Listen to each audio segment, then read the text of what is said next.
In 1887, a simple interaction between ultraviolet light and metal created a tension that classical physics could not resolve. When electromagnetic radiation of a specific frequency strikes a metallic surface, the metal emits electrons. This mechanism is known as the photoelectric effect. At the time, physicists relied entirely on the wave theory of light. They modeled electromagnetic energy as a continuous flow, distributed evenly across an expanding wavefront. Under this model, the color or frequency of the light shouldn't strictly matter.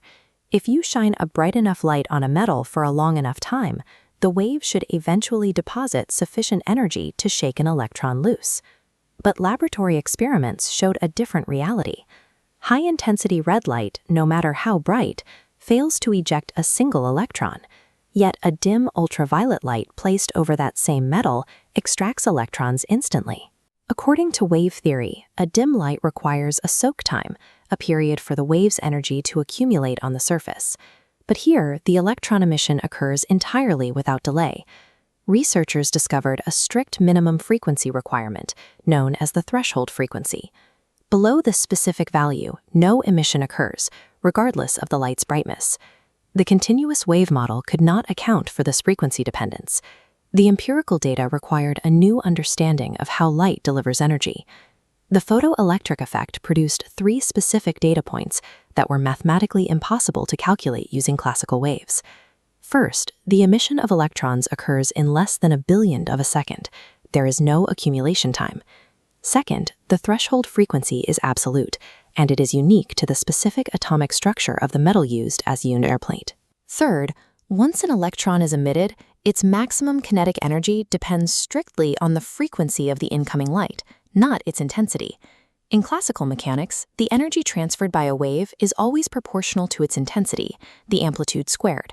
But in these experiments, increasing the intensity of the light only increases the total number of electrons ejected, while their individual speeds remain exactly the same. Heinrich Hertz first observed these emissions, and Philipp Lenard meticulously documented the patterns. By 1902, the empirical data was undeniable, yet no existing physical framework could explain it. These 3 anomalies formed a strict checklist. Any valid theory of light had to solve all 3 simultaneously. In 1905, Albert Einstein resolved the paradox by borrowing a concept from Max Planck, the idea that energy is quantized. Einstein proposed that light is not a continuous wave, but a stream of discrete, indivisible packets of energy, which we now call photons. The energy of a single photon is calculated with a simple equation, E equals h times nu. Energy is determined by multiplying the frequency of the light by Planck's constant. When light strikes the metal, exactly 1 photon interacts with exactly 1 electron. It is a singular, all-or-nothing collision. Every metal possesses a specific binding energy holding its electrons in the atomic lattice. This is known as the work function. This explains why red light fails.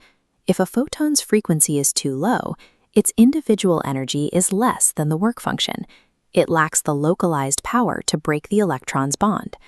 Because electrons cannot combine energy from multiple photons, increasing the intensity of a low-frequency light achieves nothing.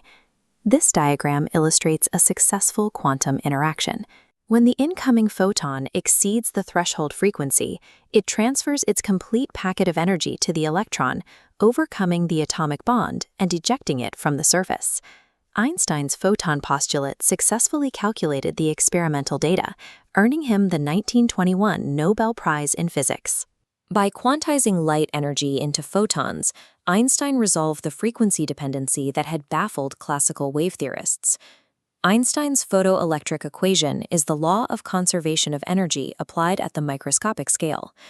The total energy brought into the system by the incident photon is partitioned into 2 places: the work function required to escape the metal and the remaining kinetic energy of the moving electron. Expressed algebraically, the maximum kinetic energy of the emitted electron equals the photon's incoming energy minus the work function. This perfectly maps to the concept of threshold frequency. At the exact threshold, the photon's energy is entirely consumed by the work function, leaving the electron to escape with 0 kinetic energy. This exact energy exchange is what allows modern photovoltaic cells to convert sunlight directly into electricity.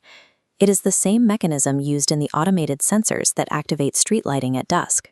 This equation also clarifies the relationship between intensity and energy. Increasing the intensity of a light source means firing more photons per second. That creates a larger photoelectric current, but the kinetic energy transferred in each individual collision remains unchanged. Einstein's equation provided the first quantitative mathematical link between the frequency of electromagnetic radiation and the physical velocity of matter. This schematic shows the vacuum phototube, the essential experimental tool used to verify Einstein's equation.